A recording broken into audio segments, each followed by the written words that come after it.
talking about the starter kit.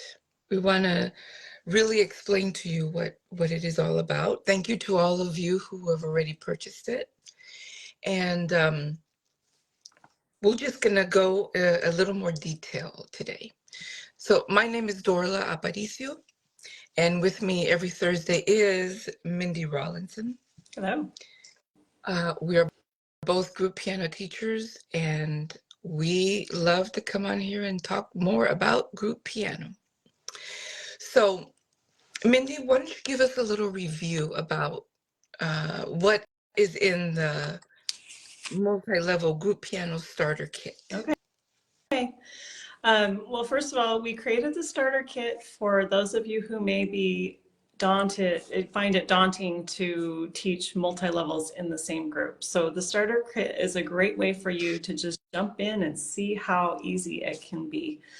In fact, like we opened sales for this last week, and like Dorla said, we had a great response. Jennifer Crouch has already started using it. Like, talk about way to be proactive and jump right in. Good job, Jennifer. So we've tried to make this chock full of information and helpful information. Like, we don't want to just have filler fluff. This is all good stuff. So the group teaching, the multi-level group piano starter kit, I guess is the official title, includes tips, 5 tips that have links to different information that you can go do deeper dive on if you want.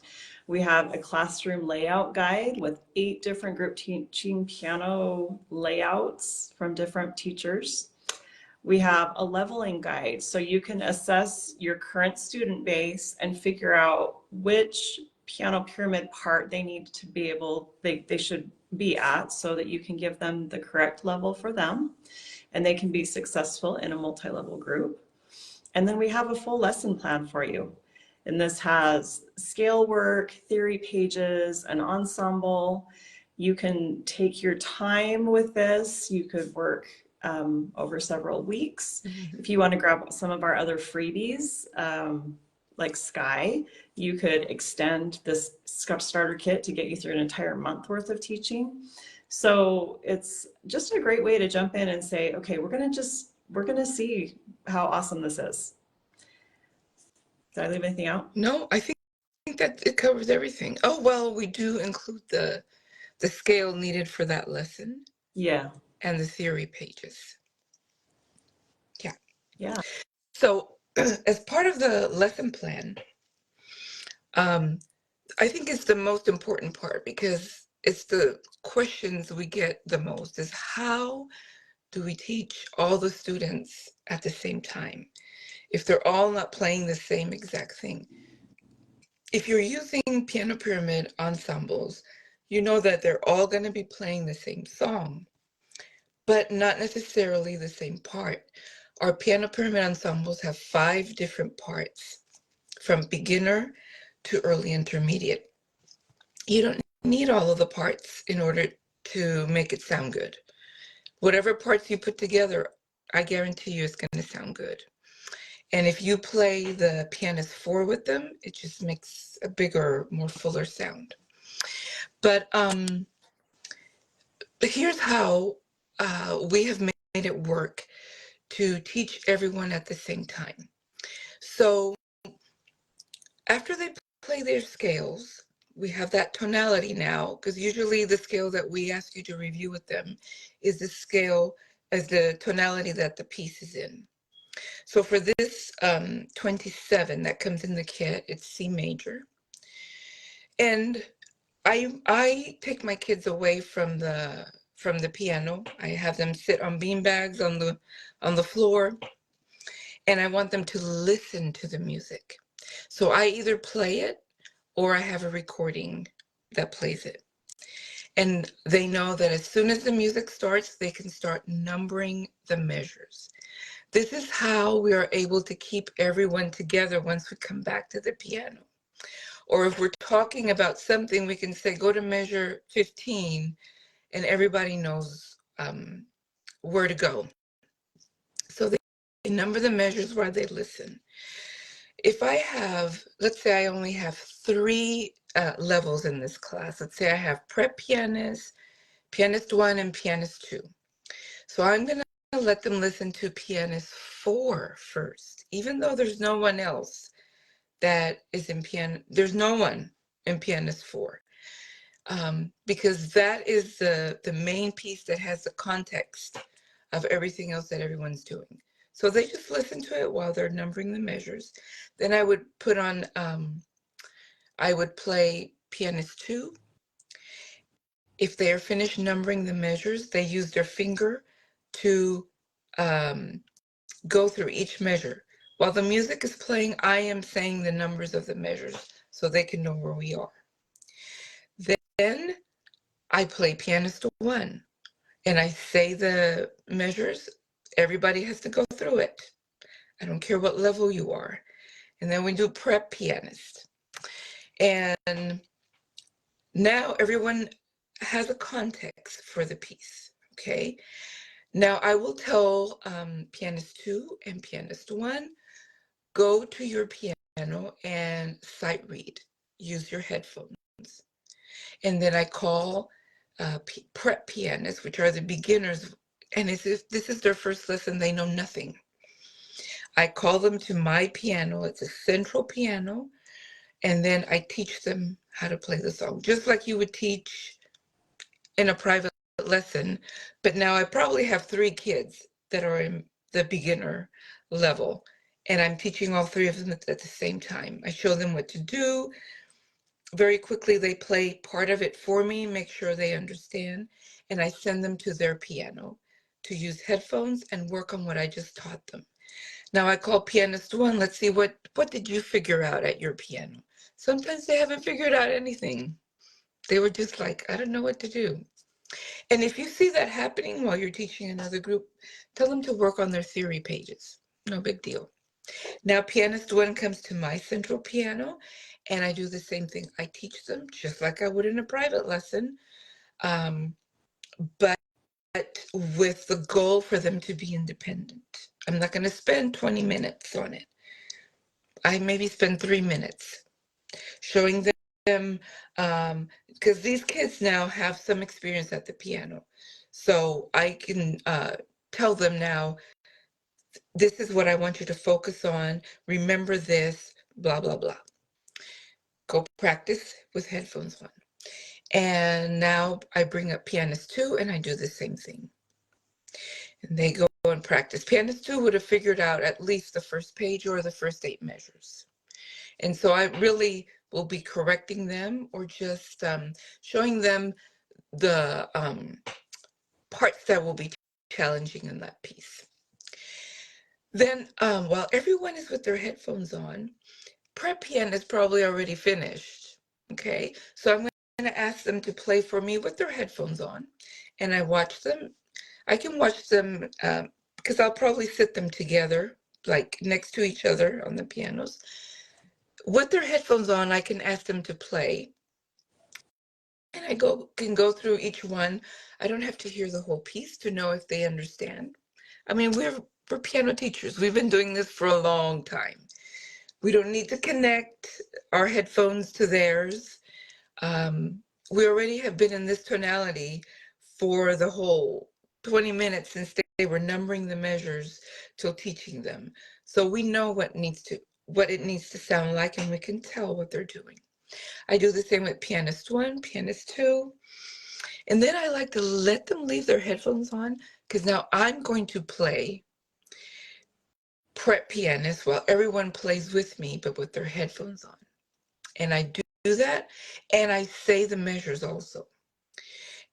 And that way, they're going to get lost. They're going to be like, what's going on? But they're just listening to themselves. They can hear the others, but mainly they hear themselves. And then they can, remember, that's a half note. I need to wait there. And then I say, let's take headphones off and let's try it out loud together. And it's going to be chaotic, but it's chaotic, excuse me, with a goal. Okay, maybe we only do the first 4 measures. If that goes well, then I'll add another measure. or another 4 measures. And we're going to work on being successful on different sections slowly. It doesn't have to be perfect together on that first day, because in our curriculum, we have built in days for review, days for when you're going to grade the song, and days for when we're going to play all together as an ensemble. So it's if you can follow those steps as we list them in the lesson plan, and just trust that it's going to work. Um, it will work eventually, because there'll be a pattern, there'll be consistency, and the students will know what to do, and you'll be able to know if they're understanding. You are giving them individual attention when they're at your central piano, but we don't want to baby them. I don't even baby my private students. I expect high standards when you come to lessons, so I don't have to be pointing to everything and doing that every week. No, we want to always be doing more, and we want to do that also with our group students. Easy. Now, Mindy, do you follow that same pattern, or have you evolved into doing something different now? Oh man, getting called out. Yes, yes. No, I follow it loosely. I've got shorter classes, so I don't Mm, have as much time. I will play pianist 4 while they number measures, mm, and then I'll start calling people up to the piano. mm, So to my central piano. So they don't hear all of the parts, mm. just because that does take a little bit more time. And I keep forgetting that we should do our first playthrough with headphones on. We just take our headphones off and we just jump in. That's fine. And it is chaotic. I think maybe if I gave them those extra playthroughs with their headphones on, it would be less chaotic because they've been exposed to it more. Mhm. But we're doing what we have Yeah, with time. yeah. And I also I have like my theory is a little bit more formal, where I'll talk theory with everybody. And then I'll have them do their worksheet while I'm walking around and answering individual questions. So I Mm, don't just turn them loose to do their theory, mm. because I think my students Yeah, don't know how to read instructions. yeah, no, no, no. I do the same thing. Okay. I teach everyone the theory and then let them work individually. Okay. I just meant that if someone is finished practicing and they've done it well, then they can finish theory if they haven't, or Yeah. they can work on that. Yeah. So, yeah, the fact that you don't play all the parts for everybody is fine. You have to decide what works for your class. I probably don't do that with every class, because some of them don't need all of it. Mm-hmm. But some of them, especially beginners, um, need to be able to feel that rhythm and kind of get the melody in their mind. So the more they hear it, the better. But it's not like if you don't do that, it's not going to work. No, Yeah. exactly. Well, and to your point too, most of our classes are going to be bottom loaded with beginner pianists. Mhm. As we get farther and farther up the pyramid, they kind of thin out, or they just distribute differently through classes. But yeah, the instruction that I give at my piano is, by the time I get through the preps and the pianist ones, the pianist twos, pianist threes, pianist fours, they've got it on their Yeah. own, and it's just a quick touch in. So it's not, that part doesn't even really take Right. that long. Right. Right. So, Um, and playing for the first time together, um, it can be it can be sad for the teacher if you were expecting if you were expecting them to be able to do it right away. It is not um, a beautiful sound, and you have to remind them to count and to follow you, and all these things that are important for an ensemble. Were you going to say something? yeah, I was going to say it's always the first one that's tricky, Hmm. right? Yeah. I was just thinking back to the beginning of my school year. I have these new classes, I have these new students who've never played an ensemble before, and getting through the first song in the book was a lot rougher than it's been for the rest of them. Like Right. once we got through that first one, the rest of them just Yeah. have been so much easier because they all know what to expect. Yeah. Yeah, for sure. I was also going to say one of the tip that you have to like point to each measure as I call it out. That was a light bulb moment for one of my adult classes. Like Mm-hmm. they can go really fast. They can number really fast. I might not be done playing it. And then they're just staring at it. But when I'm asking them to join me at that measure and point to that measure, all of a sudden it was like, oh, so when I'm playing this note, this is what I'm hearing. Mm-hmm. So, I mean, that's a tip worth its weight in gold, Yes. y'all. Yes. I remember, I can't remember, uh, and where it was that a professor would always, when we had to follow music or just listen, we had to follow the score. Of course, as adults, we can follow the score without having to point. But if you've never done that, pointing, um, and I've gotten my students used to pointing and doing a body movement, so they are have that first beat of every Mm, measure, and that helps with the rhythm, just to keep them all together. So that has been successful in my studio also. yeah, Yeah. great. Well, teachers, I hope that you understand a little bit more what it is to teach the whole group at the same time. It is possible. You do not have to do many private lessons in your group. That is very exhausting. I did it uh, for 1 or 2 years, and you know what I found is that everybody was in a different book, and so there was actual mini private lessons. So I would go from student to student, and that changed in tonality every few minutes. Going into a new, it was very I don't know, tiring for me. And so I was like, this is not working. But now I figured it out when I had everybody playing the same song but at different levels, that didn't happen because you know we're in that same structure. I'm not jumping from one structure to another. So that in itself was very calming for me as a teacher.